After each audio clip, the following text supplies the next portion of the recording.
네, 성도 여러분 안녕하십니까? 예, 사회적 거리두기 2단계에서 1단계로 이제 완화되어지면서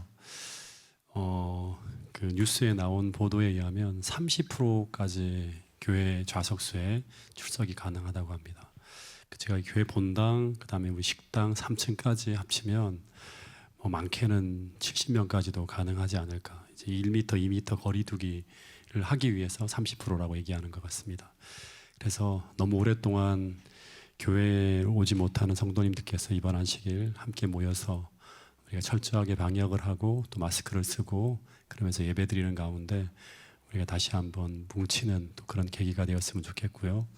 또 우리가 안식일 예배 마치고 난 이후에 또 보훈으로 1박 2일 우리 선교회 수련회를 가는데 또 거기도 우리가 하나님께서 함께 해주셔서 이제 교회가 힘을 합쳐서 뭔가 선교적으로 나가는 그 일에 교회가 큰 힘이 또 모여지는 그런 시간들이 되었으면 좋겠습니다.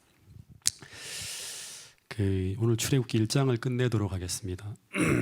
그 출애굽기 이제 제가 서론에도 말씀을 드린 것처럼 이 출애굽의 중심 주제가 뭐라고 말씀드렸죠? 하나님 나라가 이루어지는 겁니다.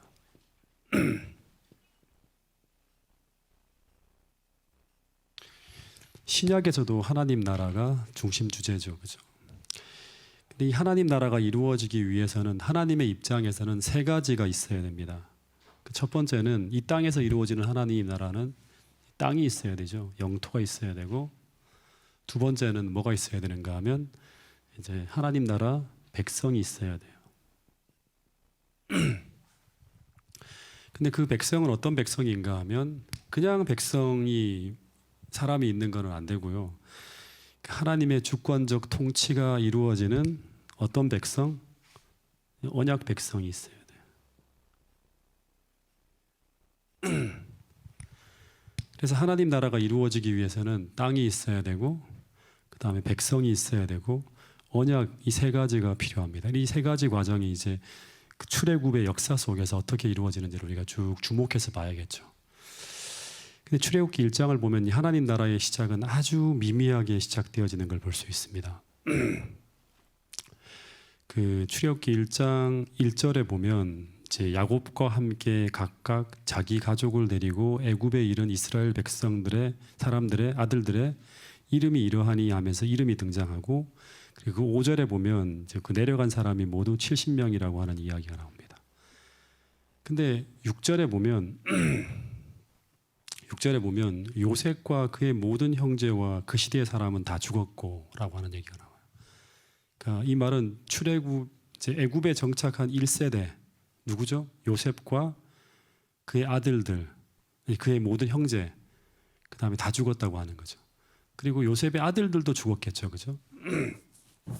그래서 이 말은 이미 창세기와 이 출애굽기 사이에 많은 시간이 계속 흘러갔음을 의미하는 거예요.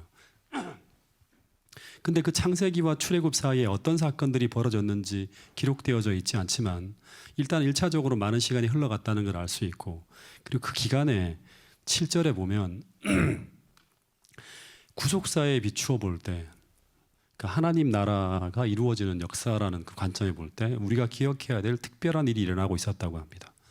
그것은 바로 뭔가 이스라엘 자손이 생육하고 번성하고 매우 강하여 온 땅에 가득하게 되었다고 하는 말입니다. 이 말은 이스라엘 백성들의 인구가 어마어마한 숫자로 늘어났다고 하는 것이죠. 근데 이 기록은 그 당시 이스라엘 백성들에게 무엇을 상기시키는 기록인가 하면 아브라함에게 주어진 약속, 창세기 22장 17절에 보면 당시 사람들에게 이제 하나님이 아브라함에게 어떤 약속을 주셨는가 하면 내 씨가 크게 번성하여 하늘의 별과 같고 바닷가의 모래 같게 하리니 했잖아요. 그 땅에 꽉 찰 정도로 어마어마한 백성들로 숫자가 늘어나는 이 아브라함에게 주어진 약속, 언약이 성취되고 있었다는 것을 의미하는 거예요. 이스라엘 아브라함의 후손들이 늘어가는 것, 이것의 목적은 무엇이다? 이 사람들 잘 먹고 잘 살라고 하는 게 아니라 하나님 나라가 이 땅에 이루어지기 위한 목적이었어요. 이 목적 때문에 하나님은 당신의 백성들에게 하나님의 은혜와 축복이 부어지고 있었다고 하는 것입니다. 근데 아브라함의 후손들의 인구가 늘어난다고 하는 그것으로 하나님 나라가 이루어지는 것은 아니라고 말씀드렸습니다. 그러니까 다시 말해 교회에 교인들의 숫자가 늘어난다고 해서 사람들이 많이 모인다고 해서 하나님 나라가 이루어지는 것은 아니에요. 이게 우리가 기억해야 될 부분입니다. 아브라함이 하나님의 백성이 되는 것은 무엇 때문이다? 하나님과의 언약을 통해 이루어진 거예요. 예. 근데 당시 이스라엘 백성들은 하나님과 맺은 그 언약을 잊어버립니다. 그래서 하나님 나라가 이루어진다고 하는 것은 하나님의 백성이 존재해야 돼요. 이 하나님 백성이라고 하는 것은 하나님의 주권적 통치가 이 사람들을 통해 이루어져야 돼요. 그래서 곧 그 백성은 무엇이라고 하는가 하면 하나님의 언약 백성이라고 해요. 언약 백성이라고 하는 것은 하나님의 율법이 그 마음속에 심기워진 사람이에요. 근데 당시 이스라엘 백성들은 하나님과 맺은 그 언약을 잊어버립니다. 심지어 출애굽기 3장을 보면 하나님의 이름조차 잃어버릴 정도로 하나님과 멀어져 있어요. 예. 근데 성경에는 공식이 있죠. 하나님의 언약을 잊어버리면 그 다음에 찾아오는 게 뭐다? 언약을 잊어버렸다. 그러면 그 다음에 찾아오는 게 뭐다? 뭐다? 고난이라고 하는 거예요. 그래서 당시 이스라엘 백성들은 풍요로운 땅 고센에서 하나님을 잊고 있었고, 그러면서 8절에 히브리인들의 고난을 알리는, 고난의 시작을 알리는 요셉을 알지 못하는 새 왕이 일어나는 일이 벌어집니다. 이 새 왕이라고 하는 것은 단순히 한 개인이 아니라 나 이제 요셉이라고 하는 사람 몰라 하면 이렇게 하면서 내가 이제 새롭게 통치한다고 하는 게 아니라 새로운 왕조가 시작되었다는 것을 의미한다고 지난 시간 제가 말씀을 드렸어요. 요셉이라고 하는 사람은 그 애굽에 보면 힉소스 민족이 통치하던 시대에 총리로 지낸 사람이에요. 근데 8절에 이 요셉을 알지 못하는 새 왕이 일어났다고 하는 것은 바로 이집트 역사를 보면 이집트를 힉소스 민족의 통치에서 해방시킨 이집트의 역사에 보면 18왕조의 왕들이 일어났다고 하는 거예요. 예. 힉소스 민족은 히브리인들과 같은 셈족 계통이에요. 그래서 아시아계 백인 사람들이었어요. 근데 이들은 처음에 이집트로 들어와서 그 역사를 보면, 제가 이제 저희 서구에 보면 고대 근동사라고 해서 이 쉐반테스라는 어떤 그런 분이 쓴 책이 있어요. 그 책을 읽어보면 그 처음에 이들이 이제 이집트에 들어와서는 이집트인들과 친선 관계를 유지하며 지내다가 후에 이 사람들은 말을 사용한, 어떻게 보면 전차를 이용한 월등한 전투력을 가지고 있어요. 그래서 이 사람들이 이집트를 정복하고 지배하게 됩니다. 그래서 이집트의 15왕조를 위대한 힉소스 시대, 16왕조는 작은 힉소스 시대라고 부르면서 힉소스 그 민족이 통치하는 시대가 쭉 흘러갔다고 하는 게 역사책에 보면 나옵니다. 근데 이제 이집트의 원주민들이 들고 일어나서 이 힉소스 정권을 무너뜨리면서 그 다음 왕조가 뭐냐 그러면 신왕국 시대가 열립니다. 근데 이 새로운 왕이 당시 이집트 역사상 가장 위대한 인물인 요셉을 모른다고 하는 이 표현은 진짜 요셉을 모른다고 하는 게 아니죠. 힉소스 민족의 통치하에서 총리를 지내면서 그 정권과 협력하여서 존경과 사랑을 받았던 요셉과 그 후예인 히브리인들을 이제 곱게 보지 않는다고 하는 말이에요. 이 말은. 예. 다시 말하면 과거 요셉이 행한 그 엄청난 공헌을 이제 깡그리 무시하겠다고 하는 거예요. 예. 왜냐 그러면 이전에 그들이 그들을 그들을 정복했던 그 식민 통치에 협력했던 사람이 바로 요셉이기 때문입니다. 실제 당시에 힉소스 민족이 통치했던 수도가 아바리스라고 하는데, 거기에 보면 현재까지 잔존하는 고고학적 유물이 거의 없을 정도로 역사 기록이 없다고 하는데, 그 이유는 이집트인들에게 당시 이 민족의 지배를 받은 이 역사는 당시 그들에게 수치스러운 역사였기 때문에 그 역사적 기록을 다 지워버렸을 수 있을 것이라고 하는 게 이제 학자들의 견해입니다. 어쨌든 역사를 보면 이제 이집트를 힉소스 민족으로부터 해방시킨 해방자로 기록된 이 바로가 누군가 하면 아모세라고 하는 이제 그 존재이고, 그의 아들이 아미노피스 1세, 그리고 아미노피스 1세의 사위가 투트모스 1세라고 하는데, 그리고 그 어머니가 바로 하셉수트라고 해요. 그러면 이 18왕조의 역사가 쭉 이어지는데, 이 모세의 어머니 하셉수트까지 이제 쭉 이어지는 걸 보면 이제 우리가 요 인물들에 대한 이야기들은 좀 우리가 다룰 텐데, 그런데 어느 왕 때부터 히브리인들에게 박해가 시작되었는지는 정확하게 몰라요. 예, 사람들을 보면. 근데 9절에 보면 당시 이집트의 18왕조의 초기 왕 중에 한 왕이 내각의 신료와 장관들을 불러놓고 히브리인들에 대한 특별한 정책을 이제 펼쳐야 된다고 하면서 회의를 하는 장면이 나옵니다. 이게 이제 9절부터 나오는 내용이에요. 그러면서 뭐라고 하는가 하면 10절부터 11절까지 9절, 10절, 11절까지 한번 읽어볼까요? 시작.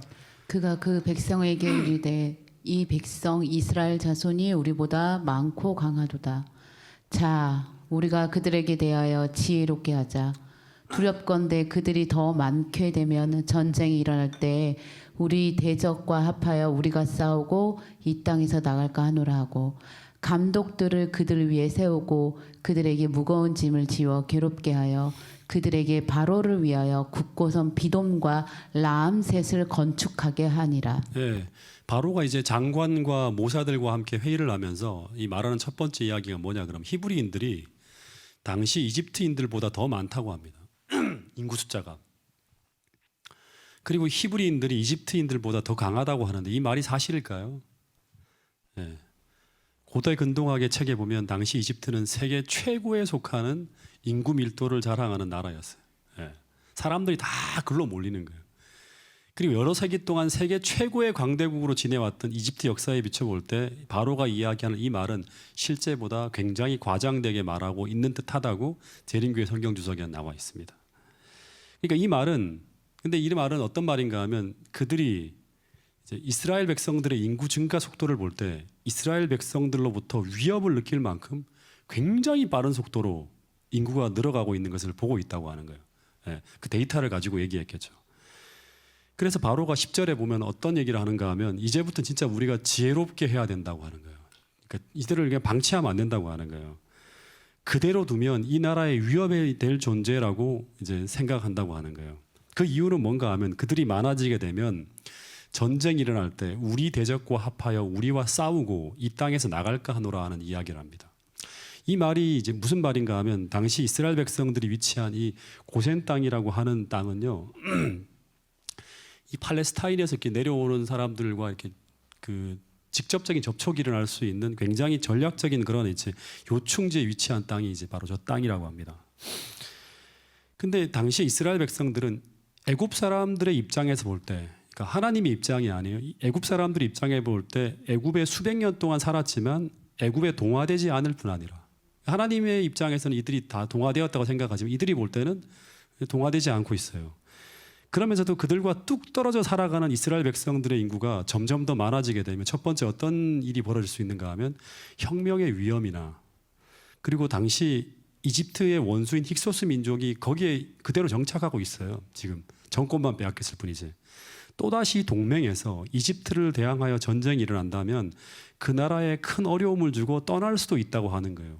그래서 또한 전쟁 시에 전략적인 요충지에 위치한 이스라엘 백성들이 외세와 접촉해서 침략 쪽에 협조할 가능성이 충분히 있다고 하는 거예요. 그래서 바로가 이스라엘 백성들의 번영과 번창을 막아야 된다. 그러기 위해서 두 가지 정책을 이제 제안을 합니다. 두 가지 정책. 첫 번째는 뭔가 하면 이스라엘 백성들의 생활을 아주 어렵고 고통스럽게 하는 거예요. 그래서 감독들을 그들 위에 세우고 그들에게 무거운 짐을 지워 괴롭게 하여 그들에게 뭘 어떻게 하자? 바로를 위하여 굳고성 비돔과 라암셋을 건축하게 하는 거예요. 이 굳고성이란 말이 어떤 말이에요? 굳고성이라는 말이 변방에 이렇게 설치해서 유사시에 군량이나 병기를 현지에서 신속하게 조달할 수 있도록 이제 군량미와 병기를 비축해 두는 창고래요. 병참 기지 같은 거예요. 그리고 요셉 때처럼 추수한 곡식을 보관하는 창고로서 이제 무역이나 기근을 대비해 식량을 저장하는 창고이기도 하고, 세 번째는 국고성은 세금을 걷어들여서 1차적으로 중앙에 보내기 전에 보관하는 장소라고 해요. 근데 재림교회 성경 주석에 보면 이 국고성은 신전과 같이 지어진다 그럽니다. 그래서 고대 국가에서 이제 재물이라고 하는 건 신전에 두어서 신의 보호를 받게 하는 거예요. 그러니까 신전도 크게 지어야 되고 국고성도 크게 지어야 되고 또 이제 거기에서 같이 이제 사람들이 뭐 군인들이 거주하고 사람들이 거주하기 위해서는 이 성을 짓는다고 하는 건 도시를 건설하는 거예요, 새로. 그러니까 어마어마한 어떤 그런 이제 토목공사나 건축 기술이 들어가는 거예요. 그래서 근데 바로가 이스라엘 백성들에게 이 비돔과 라암셋이라고 하는 국고성을 건축하는 공사를 일으키는 목적이 뭐예요? 이들에게 아주 큰 짐을 지워서 이들이 국고성을 짓게 되는 과정에서 사고로 죽거나 학대와 착취해서 병들어 죽거나 하면서 그 인구가 줄게 만드는 게 목적이었어요. 너무너무 이제 사람들이 빨리 불어나니까. 그래서 바로는 엄한 감독관을 두고, 그러니까 아주 엄격한 감독관을 세우고 그들에게 이런 목적을 알려주면서 그 일을 진행하게 하는 거예요. 다시 말해 이스라엘 백성들을 철저하게 학대하게 해서 다 죽이라고 하는 거예요. 그 19세기 중엽에 이제 이집트의 알렉산드리아 운하를 건설할 때 인부가 몇 명이었는데 15만 명이 이제 거기에 참여했대요. 근데 이제 근데 엄청나게 고된 노동으로 15만 명 중에서 2만 명이 죽었다는 기록이 있어요. 근데 고대에 이제 학자들이 얘기할 때 고대 이런 그러니까 이집트의 뭐 스핑크스라든가 피라미드를 지을 때 이런 노동으로 인한 노동력의 손실이 거의 동일했을 것이라고 이야기를 하는 거예요. 이야기하는 학자들도 있어요. 그래서 바로가 노린 것은 뭔가 하면 이렇게 히브리인들이 고된 노역으로 죽어 나가는 것이었다고 합니다. 근데 놀라운 것은 뭔가 하면 출애굽기 1장 12절부터 14절에 보면 이렇게 학대하면 어떤 일이 벌어져야 되죠? 보통 사람들이 쓰러지고 병들고 죽어 나가야 정상인데 근데 히브리인들이 죽지 않고 계속 버텨내는 거예요. 뿐만 아니라 인구가 줄어들어야 되는데 점점 더 불어나는 일이 벌어졌다고 합니다. 다시 말해서 도저히 이해할 수 없는 일이 벌어지고 있는 거예요. 그러니까 이거 하나를 보면서 뭘 생각할 수 있을까요? 하나님께서 이들과 함께 하신다고 하는 거죠. 놀라운 기적이 벌어지고 있다는 거예요. 다시 말해 아무리 고된 일을 시켜도 더 많이 임신을 하고 태어난 아이들도 병들지 않고 죽지 않고 잘 자라나가는 거예요. 보통 뭐 태어나면 당시에 아이들 중에 중간에 죽는 확률이 한 10%, 뭐 열에 한 명꼴은 죽거나 20% 죽어나가 이렇게 죽어나가야 되는데 안 죽어나가는 다 사는 거예요. 그래서 본문을 보면 애굽인들은 그러한 이제 전례 없는 성장에 큰 충격을 받고 어떻게 하였다? 여기 보면 어떻게 하였다? 근심하였다고 하는 말이 나오죠. 이런 일을 바라보면서 근심하는 거예요. 근데 이 근심하였다고 하는 단어가 히브리어 원어를 보면 쿠츠라고 하는 단어를 써요. 쿠츠. 근데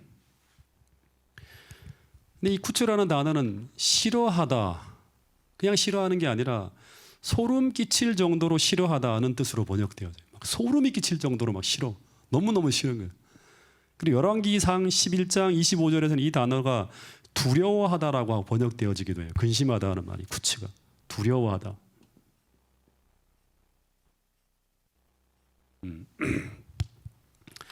다시 말해 너무나 싫은데 너무나 미워하고 싫은데 그래서 근데 박해하면 할수록 뭔가 신적 보호의 증거들이 나타나는 거예요. 그래서 이 히브리인들을 크게 미워함과 동시에 극한 공포도 느끼고 있다고 하는 거예요. 그래서 이들이 이제 이렇게 두었다가는 큰일 나겠다는 생각으로 더욱 강도 높은 탄압을 하게 되는데 근데 그게 어떤 내용인가 하면 14절에 보면 이스라엘 자손들에게 이를 엄하게 시켜 어려운 노동으로 그들의 생활을 괴롭게 하니 곧 흙이기와 벽돌 굽기와 농사의 여러 가지 일이라 그 시키는 일이 모두 엄하였다고 합니다. 근데 이 엄하다고 하는 표현도요.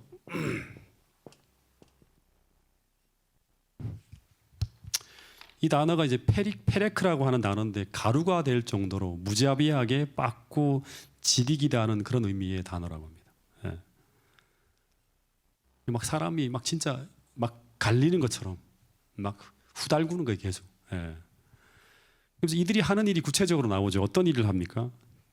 흙이기, 벽돌 굽기, 농사의 여러 가지 일이라 그 시키는 일이 모두 엄하였다.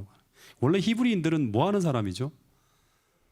소떼나 양떼를 돌보는 목축업자들인데 이제 농사 일뿐 아니라 여러 가지 일들이 다 이제 이들에게 주어지는 거예요. 한 가지 일만 하는 것이 아니라 전부 다 해야 됐어요. 그것도 노예로 짐승 같은 취급을 받으면서 그러니까 1년 내내 하루 종일 밤낮 없이 쉬지 못하고 쉼 없이 고역에 시달리고 있는 거예요. 그러니까 이 글을 통해서 우리가 당시 히브리인들의 상태를 좀 상상해 보면 이집트라고 하는 동네가 어떤 동네죠? 굉장히 더운 동네잖아요. 장렬하는 태양 아래서 그늘도 없이 쉴 틈도 안 줘요. 왜냐하면 죽여야 되니까. 예, 죽여야 돼. 합법적으로 죽여야 돼. 막. 예. 해 뜰 때부터 해질 때까지 그것도 채찍, 매서운 채찍 아래서 잠시 쉬면 바로 채찍이 날아오죠. 예. 잠시도 쉬지 못하고 고된 노역에 시달리는 히브리인들의 이제 모습을 상상해 볼 수 있겠죠. 막 기진맥진하는 거예요, 전부. 아, 이게 진짜 살아서 뭐 하나 생각. 예. 근데 이제 중요한 것, 왜 하나님은 이런 바로의 압제를 막지 않으셨는가 하는 거예요. 생각해야겠죠. 하나님 나라가 이루어지는 과정 속에서 왜 이런 일이 벌어졌을까? 그 이유는 지금 하나님의 목적은 이스라엘 백성들을 통해서 무엇을 이룬다? 하나님 나라를 이루는 거예요.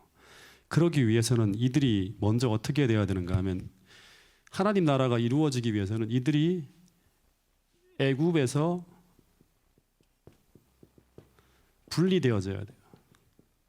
이게 첫 번째 하나님의 목적이에요. 그러니까 하나님 나라가 이스라엘 백성들을 통해서 이루어지기 위해서는 이들은 첫 번째 애굽과 분리되어질 필요가 있어요. 세상과 분리되어질 필요가 있는 거예요. 다시 말해 그들은 이제 완전히 애굽을 떠나야 돼요. 떠나야 되는 거예요. 근데 떠나지 못함으로 말미암아 광야에서 다 죽습니다. 그러니까 그들의 생활, 그들의 마음, 그들의 욕망 모든 것들이 다 떠나야 돼요. 영적 출애굽, 육적 출애굽이 다 이루어져야 돼요. 근데 만약에 이 바로의 압제가 없었다면 이스라엘 백성들이 자진해서 애굽을 나올 자는 아마 한 명도 없었을 것이라고 말하는 분도 있습니다. 예. 야, 나가야 돼. 하나님의 언약이 가나안으로 가는 거야. 떠나가자. 한 명도 안 떠났을 확률이 많다고 하는 거예요. 이런 상황의 변화가 없었다면. 다시 말해 인간의 연약함과 타락한 본성을 생각한다면 아무도 자기 목숨을 걸고 그 기름진 땅을 탈출해서 풍요로운 땅을 탈출해서 아무것도 없는 광야로 나갈 사람은 거의 없었을 것이라고 하는 거예요. 오늘 우리도 마찬가지겠죠. 예. 그래서 이 애굽 왕과 그 나라 백성들로 인한 철저한 박해가 이스라엘 백성들에게 벌어짐으로 말미암아 그 고난이 이스라엘로 하여금 애굽에서 분리되어지게 만들었다고 하는 거예요. 예. 그래서 당시 이스라엘 백성들이 이 정권이 바뀜으로 말미암아 어떤 이제 상황을 맞고 있는가 하면 오늘 현대적으로 말하면 모든 사업이 다 실패하는 거예요. 잘 되던 모든 사업이 다 중단되어져 안 돼요. 예. 다 뺏기는 거예요. 그리고 모든 공직에서 다 잘려나간다 생각하면 돼요. 그러면서 이 세상에서 거의 소망을 둘 수 없을 정도로 고통스러운 시간들이 계속 쭉 이어져 가는 거예요. 그러면서 그들은 이제 이 애굽이 아니라 약속의 땅을 향해 어떻게 될까요? 고개를 돌리기 시작하는 거예요. 옛날에도 알았어요. 그들이 가나안으로 가야 된다는. 근데 마음은 안 움직이는 거예요. 예. 왜냐 그러면 이거 못 버릴 것 같아 내 힘으로는. 하나님이 상황을 만들어 주는 거예요. 그런 후에 그들이 이제 하나님을 향해 고개를 돌릴 때 그때 모세를 통해서 하나님 말씀이 이제 전해지는 거예요. 예. 왜냐하면 세상 일에 재미가 잔뜩 붙은 사람에게 아무리 성경을 가르쳐도 그 귀에 그 이야기가 들어가지 않습니다. 예. 어떤 분들은 이제 목사님 제발 이 사람에게 성경 좀 가르쳐 주세요 하는데 제가 이제 가서 이 성경을 한번 이렇게 가서 펼쳐서 이렇게 좀 해보려고 하면 이분의 마음 속에는 전혀 이 이야기가 은혜스럽게 들릴 수가 없어요. 왜냐 그러면 이 이야기들이 전혀 이분한테는 관계가 없는 이야기이기 때문에. 이 애굽이 너무 좋은데 왜 사서 고생을 하려고 할까요? 전혀 이 상황이 안 맞는 거예요. 그래서 그런 이야기가 만약에 당시 이스라엘 백성들에게 전혀 바로의 압제가 없는 상황에서 모세가 가서 이야기한다면 뭔가 뜬구름 잡는 이야기처럼 들려올 수도 있었을 것이다.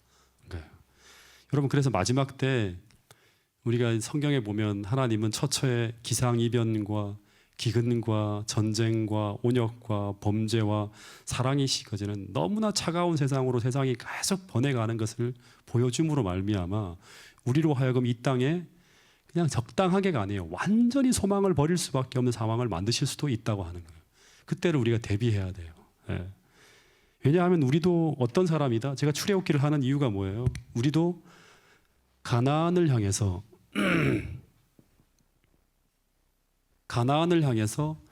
영적 출애굽의 시기가 다가오고 있는 거예요. 그러니까 성경 역사의 창세기부터 시작되어진 이 하나님 나라가 이루어지는 마지막 단계를 지금 우리가 지나가고 하나님 나라를 이루어야 될 사람들이에요. 그러기 위해서 우리가 마지막 하늘 가나안을 향한 영적 출애굽 시기가 다가오고 있는데, 그런 시기를 막기 전에 하나님 어떻게 하신다? 우리로 하여금 세상에 관한 모든 소망을 다 떨어버리고 완전히 이 세상과 분리되어질 수밖에 없는 그런 상황을 만드실 것이라고 하는 거예요. 예. 다시 본문으로 돌아가서 바로가 이제 이런 계책도 통하지 않자 또 하나의 계책을 마련하는데, 그게 바로 뭔가 하면 공공연한 살인을 감행하는 거예요. 그래서 이 애굽 왕이 히브리 산파 십부라하고 부하라고 하는 사람에게 말하되, 이 십부라하고 부하라고 하는 사람 여러분 좀 메모를 해놓으세요. 이제 골든벨이 다가오고 있습니다. 이제 이런 사람들 여러분 잘 익숙하지 않죠. 근데 저는 굉장히 중요한 사람으로 봅니다. 이 사람은. 성경에 이름이 기록되어 있어요. 여인의 이름이. 여자의 이름이 기록되어진 경우가 많지 않죠. 기생 라합이나 뭐 이런 특별한 사람들, 루시나 이런 사람들이 기록된, 여기도 이 사람의 이름이 기록되어져 있는 거예요. 이 애굽 왕이 히브리 산파 십부라와 부하라고 하는 사람에게 말하되, 너희는 히브리 여인을 위하여 해산을 놓을 때, 이 사람들이 산파니까 그 자리를 살펴서 아들이거든 그를 죽이고 딸이거든 살려두라고 합니다. 근데 17절에 보면 이 히브리 산파들이 어떻게 했다? 애굽 왕의 명령을 어기했다고 하는데, 더 중요한 게 뭐냐? 그 다음 앞에 나오는 단어예요. 어떻게 해서 이 애굽 왕의 명령을 어길 수 있었는가 하면 하나님을 두려워하여서.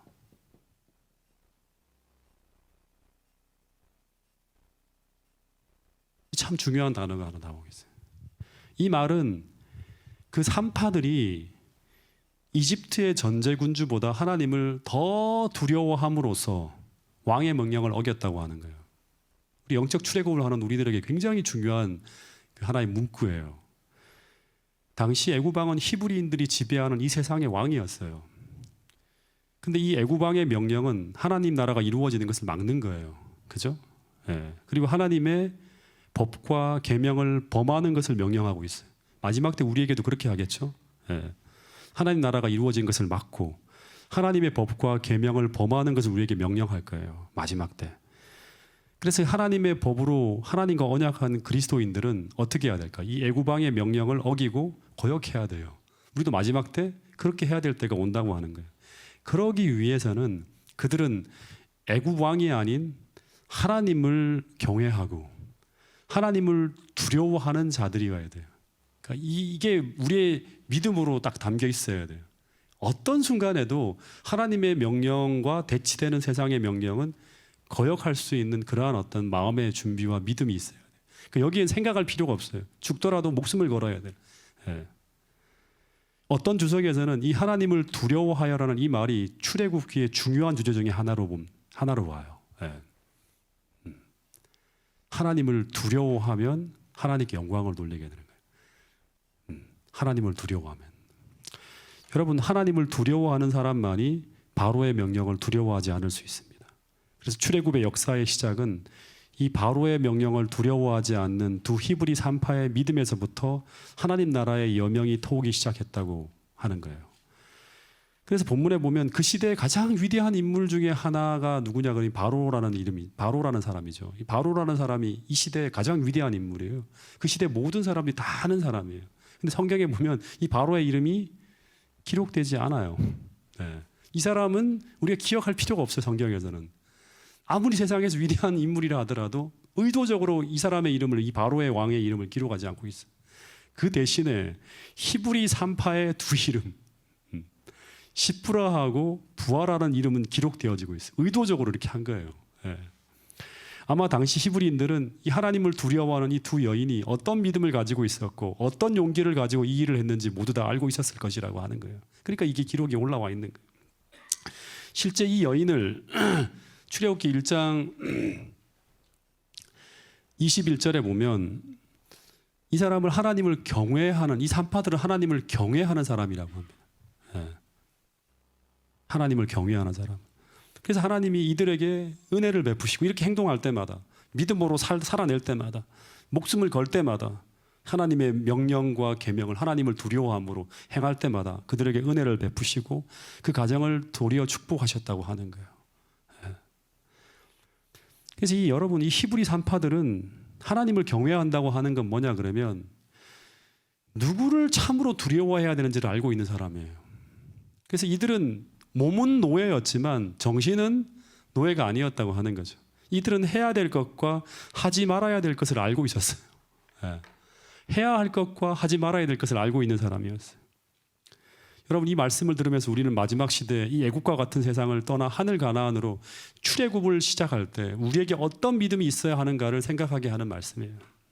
여러분 요한계시록 14장 7절에 보면 하나님을 두려워하고 오직 그분에게 영광을 돌릴 수 있는 정말 하나님을 경외하는 믿음이 있는 사람들이 마지막 영적 출애굽을 통해서 하늘 가나안까지 갈 수 있다고 이야기하고 있습니다. 세상에 어떤 권력자도 어떤 위대한 존재도 두려워하지 않을 수 있는 그런 믿음이 오늘 우리 안에 있는지를 이 시간 여러분의 마음과 생애를 통해 살펴볼 수 있는 이 시간 될 수 있기를 간절히 바라겠습니다. 그런 믿음을 가진 사람들이 바로 누구였다? 히브리의 산파였다고 하는 히브리 산파. 그래서 이 애굽 왕이 출애굽기 1장 18절 19절에 보면 산파들을 불러요. 너희가 어찌하여 이같이 남자 아기를 다 죽이지 않고 살려두냐? 예, 불러요. 문책을 하는 거죠. 그러니까 19절에 히브리 산파들이 대답하되 뭐라고 하죠? 히브리 여인은 애굽 여인과 같지 아니하고 건장하여 산파가 그들에게 이르기 전에 다 해산하더이다 하며 이 바로가 이 여인의 말을 의심하지 않고 그냥 믿었어요. 예. 믿지 않았다면 어떻게 됐을까요? 죽었겠죠, 이 사람들이. 예. 여러분 실제 이 말이 거짓말일까요, 사실일까요? 거짓말일까요, 사실일까요? 예. 재림교회 성경 주석에 보면 히브리 여인들인 당시에 건강하여 계속 건강해서 아이를 막 낳는다고 하잖아요. 아이를 낳는 일이 상대적으로 쉬웠을 것이고 그래서 해산할 때도 산파들을 거의 부르지 않았을 것이라고 합니다. 그래서 인구가 그렇게 많은데도 불구하고 히브리인들에게 산파가 단 2사람밖에 부름을 받지 못해요. 시프라와 부라 다 2명의 산파만이 필요했을 것이라고 하는 게 이제 재림교회 성경 주석의 기록입니다. 어쨌든 마지막 출애굽기 1장 20절 22절까지 한번 읽어보겠습니다. 그러면서 어떤 일이 벌어졌는지 읽어보겠습니다. 시작. 하나님이 그 산파들에게 은혜를 베푸시니 그 백성은 번성하고 매우 강해지리라. 그 산파들은 하나님을 경외하였으므로 하나님이 그들의 집안을 흥왕하게 하신지라. 그러므로 바로가 그의 모든 백성에게 명령하여 이르되 아들이 태어나거든 너희는 그를 나일강에 던지고 딸이거든 살려두라 하였더라. 예, 여기서 또 반복되어지는 문구가 뭔가 하면 하나님의 백성이 계속 번성했다고 하는 이야기가 또 나옵니다. 예. 산파들의 도움을 받아서. 이 산파들은 뭘까요? 하나님이 보낸 천사와 같은 존재죠. 예.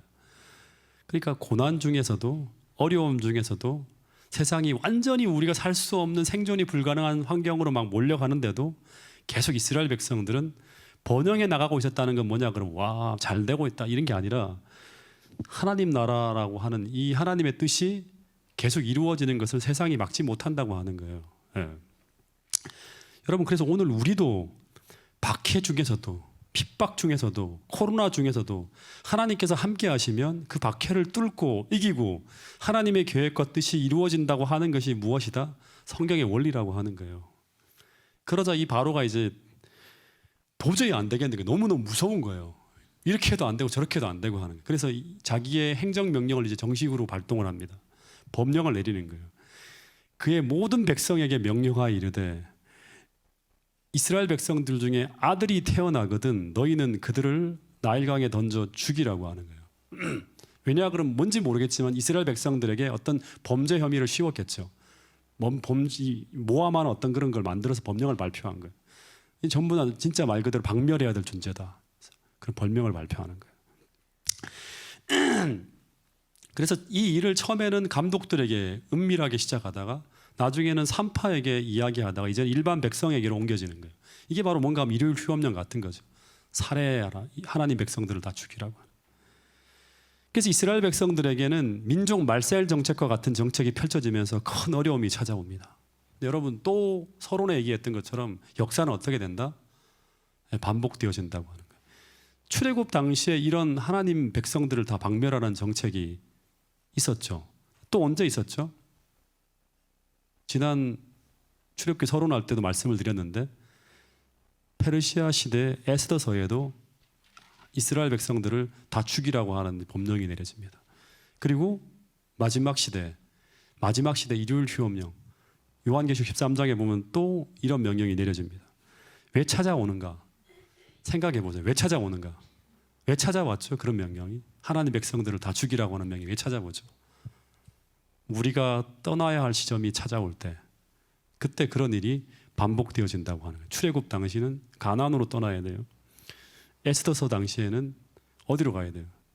바벨론을 떠나야 돼요. 그죠? 가나안으로 가야죠. 마지막 때 우리가 하늘 가나안으로 떠나갈 때도 또 이런 일이 반복되어진다고 하는 거예요.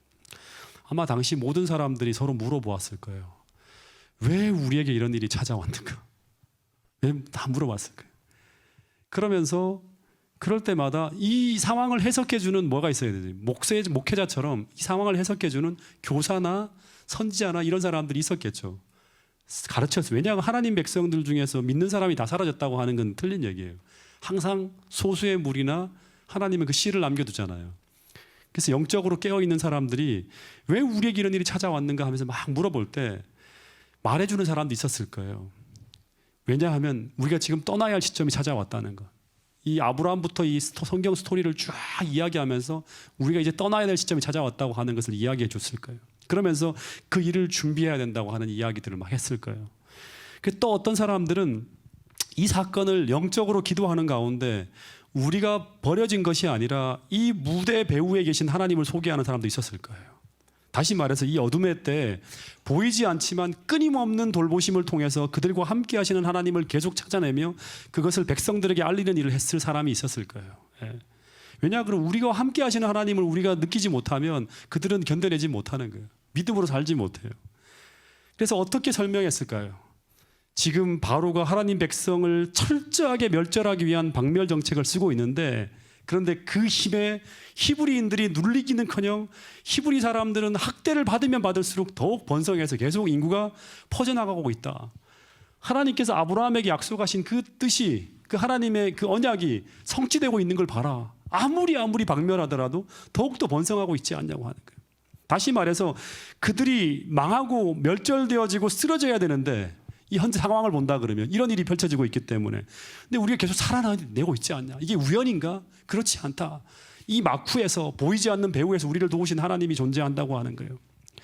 여러분 마찬가지로 오늘 우리가 정상적으로 보면 우리가 생존이 불가능한 상황에서 우리가 버틸 수 없는 상황에서도 우리 진짜 보통 이런 상황이라 우리가 쓰러져야 되고 망해야 되고 우리가 진짜 말 그대로 내동댕이 쳐져야 되는데 계속 버틸 수 있는 것은 우연이 아니라 하나님의 함께 하심과 하나님의 은혜였다고 하는 것을 계속 알려주는 일들이 있었을 것이라고 하는 것입니다.